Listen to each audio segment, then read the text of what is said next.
Hello everybody, my name is Timothy Tavera, and our topic for today is all about programming and logic.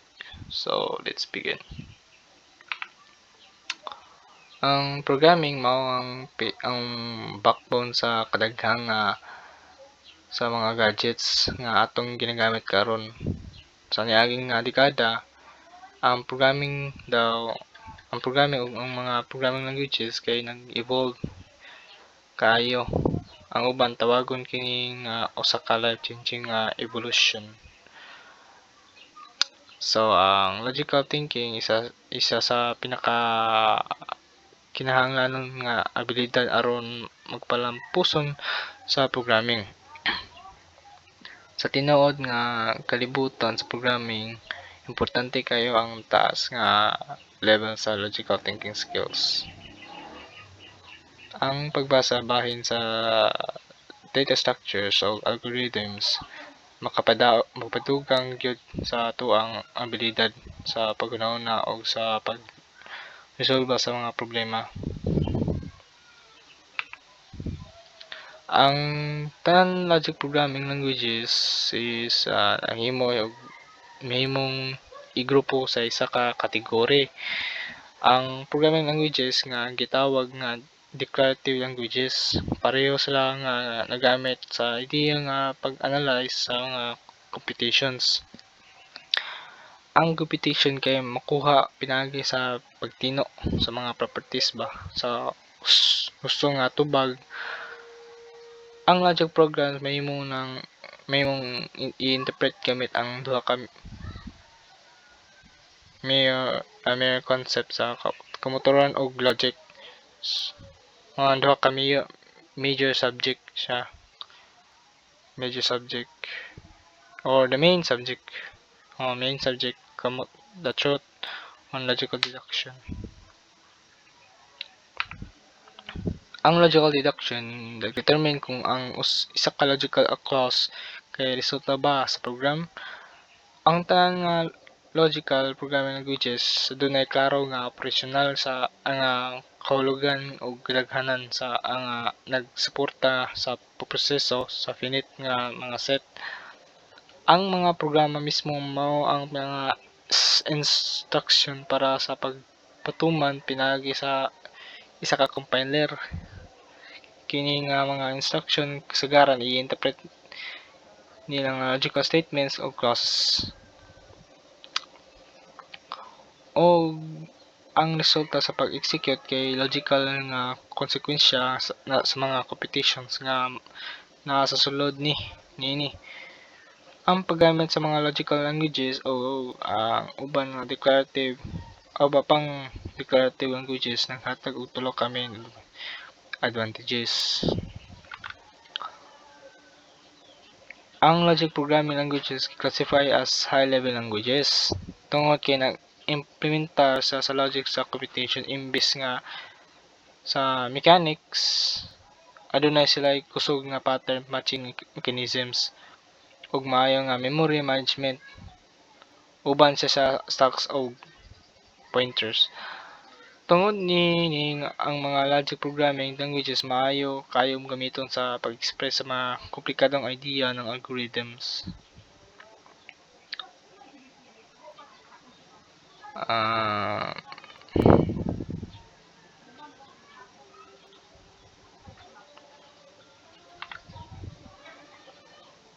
Ang logical programming languages nagpasabot nga ang data pwede daw ipakita both extensional ug intentional.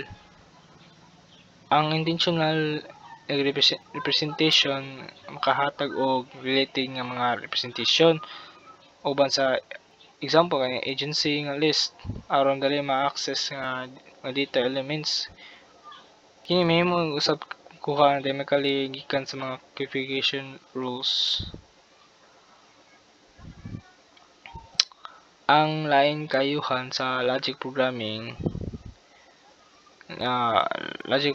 languages mao nga maayo sila gamiton para sa paspas sa pag-interpret data structure ug sa code aron ma-implement ang komplikadong mga idea tungod sa compact nga syntax ug logical nga kinaiya sa mga eksperyensyadong programmer. Usahay maglisod sila sa pag-code tungod sa kalibog ug sa paghinala sa tao.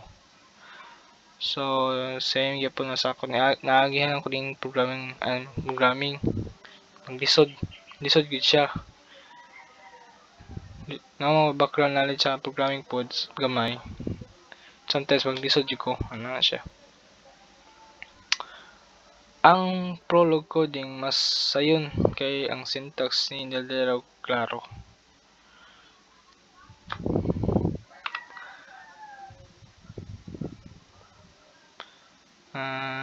It's just ang logic anay lima ka kuan logic ang lima ka keywords or fundamental key para mahimo kag maayo nga developer. Yes, ang pinakauna is think to solve. So ang programming kay bahin sa pagsulbad sa mga problema o sa ka maayo nga teknik mao ang pagbahin sa dakong problema ngadto sa mga gagmay nga problema aron matutukan nimo ang matag usa sa mas maayo nga paagi. Pwede nimo gamiton ang pseudocodes sa imong program o base sa simpleng papel. Pwede siya pseudocode, pero pwede po siya ang flowchart po. So, yun. Number 2 is practice. Ang pinaka-importante nga punto ani maong ni practice lang. Ang algorithm dili lain kundi usa ka sunod-sunod nga limitado nga set sa mga operasyon nga atong buhaton para lang makakita og solusyon sa usa ka problema. Busa paningkamuti ang magpraktis og mga simpleng problema aron mapalambo nato ang atong logic. Pangkatulo is learn about data structures and algorithms.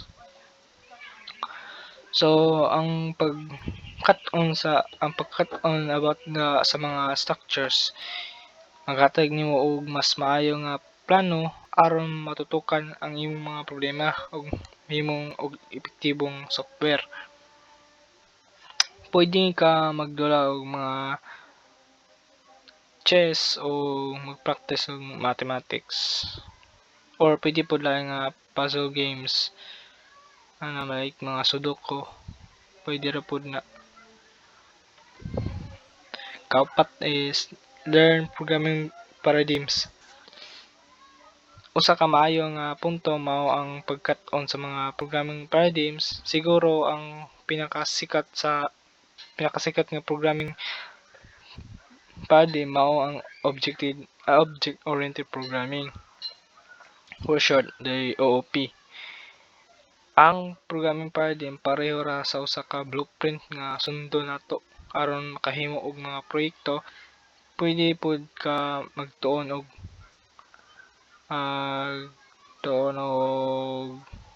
functional programming aron mahibal-an nimo kung unsaon pag-develop sa mga programa o pag-sulbad sa mga laing paagi. The last but not the least kalima, look at other people's code. So ginabuhat niya sa laing tao. Apil po ko, buhat po ko ani yung maglisod bilaw. Sa programming daghan tao paagi sa pagsulbad sa problema. Basin ang uban nga tao nakasulbad sa problema nga imong giyatubang sa mas optimisado ug mas sayon nga paagi. Ang pagtan-aw sa hunahuna sa uban importante aron mag-uswag ka ingon usa ka programmer. Natay GitHub nga pwede pwede nato tan-awon para makakita og daghang mga nindot nga proyekto. Napoy site sa GitHub po, napoy Stack Overflow. Ayun. Number representation and binary. Binary is a number system which builds numbers from elements called bits. Each bit can be represented by any two mutually exclusive states. Generally, when one writes down or code its bits and represent them with 1 and 0 to build binary numbers the same way and build numbers in traditional base 10 systems.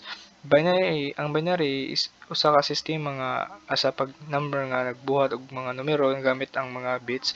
Ang matag bit mahimong irepresenta sa bisan unsang duha ka estado nga dili makauban sa sama sa on ug off, oo ug dili, o 1 ug 0. Kasagaran kung magsulot ta og binary o mag-code, gigamit nato ang 1 and 0 para magbuhat og binary numbers.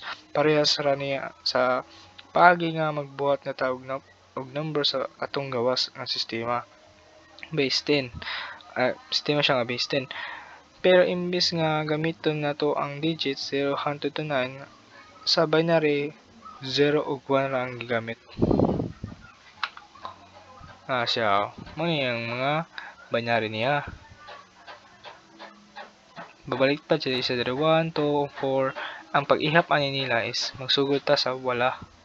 Sa too, padong wala. 1, 2, 4, 6, 1, 2, 4, 8, 16, 32, 64, and so forth. Conversion. The easiest method to convert between buses is repeated division to convert. Repeatedly divide the quotient by the base until the quotient is 0, making note of the remainders at each step. Then write the remainders in reverse, starting at the bottom and appending to the right and each time. So, ana siya. Ang kining 203 na convert 203 to binary. Ang una ng quotient is 203 and divided by 2 equals to 101. Ang the remainder niya is 1. Gibutang yung 1 dira. Ang kining ang 101 diri gibutang na sa quotient. Ang 101 i-divide og 2 imo siya 50. Wait, is it 50? Is 50. Ang remainder niya is 1 and so forth. Ang pag-ihap ani niya nga binary sugod sa ubos patong pataas. So ang binary conversion niya sa 203 to binary is 11001011. Bits and bytes. Kung gusto na to represent all the letters of the alphabet, you would need at least enough different combinations to represent all the lowercase letters and uppercase letters, numbers, and punctuations, plus a few extras. Adding this up means need probably around 80 different combinations. Kung gusto na to i-represent ang tanang letra sa alphabet, mga lowercase and uppercase, mga numero, punctuation marks, o ubang special characters, kinahanglan sa og daghan kaayong combination para makakonvert tanan.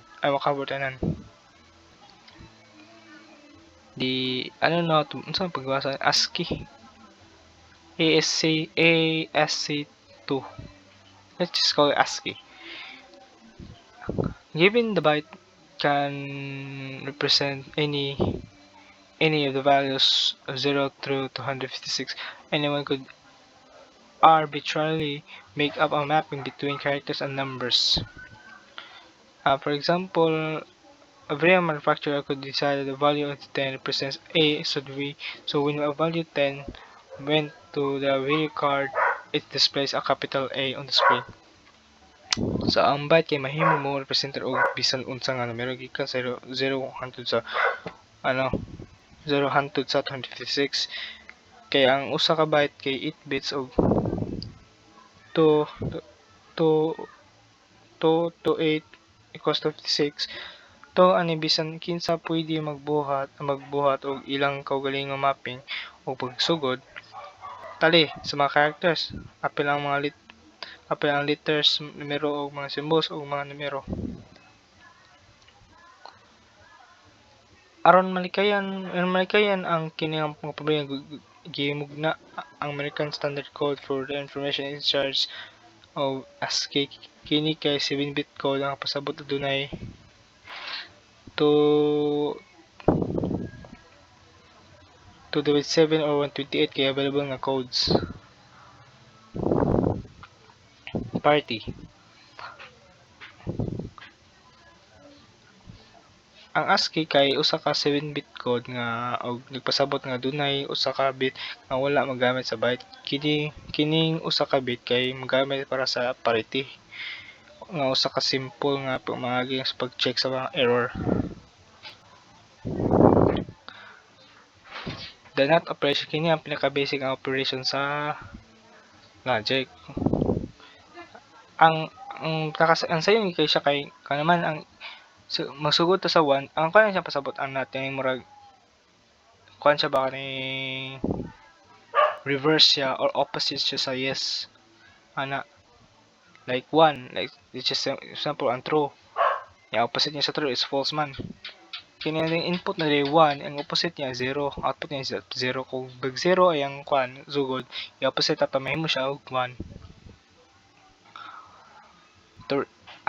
to remember how the AND operation works, think of it if one input true and the other are true, result is true. Kung parehas lag true, may mo siya true. Kung di sila mga pareha, may mo siya false. To remember how the OR operations, remember how the OR operations works, think if one input or other input is true, the result is true. So kibalik pag parehas lag false, pag parehas lag true kung lahi-lahi kaya sa pag na-true sila memo siya true para na they just say ang 0 may false ang 1 ang true. Exclusive OR written as XOR is a special case or where the output is true if one and only of the inputs are true. This operation can surprisingly do many interesting tricks, but one will not see a lot of it in the kernel. So this is the truth table, and napansin ako nga pag may magkapareha sila may mo siya false. Pareha na 0 0 or false may mo siya false. Pag true or 1 1 may mo siya false. Pag magkapareha sila kung maglahi gani sila gani nga kung input 1 input 2 na it's either sa kung mag 1 sa ilaha o kung maglahi sila nga na 1 may mo siya og true. And that is it. Thank you very much and thank you for watching.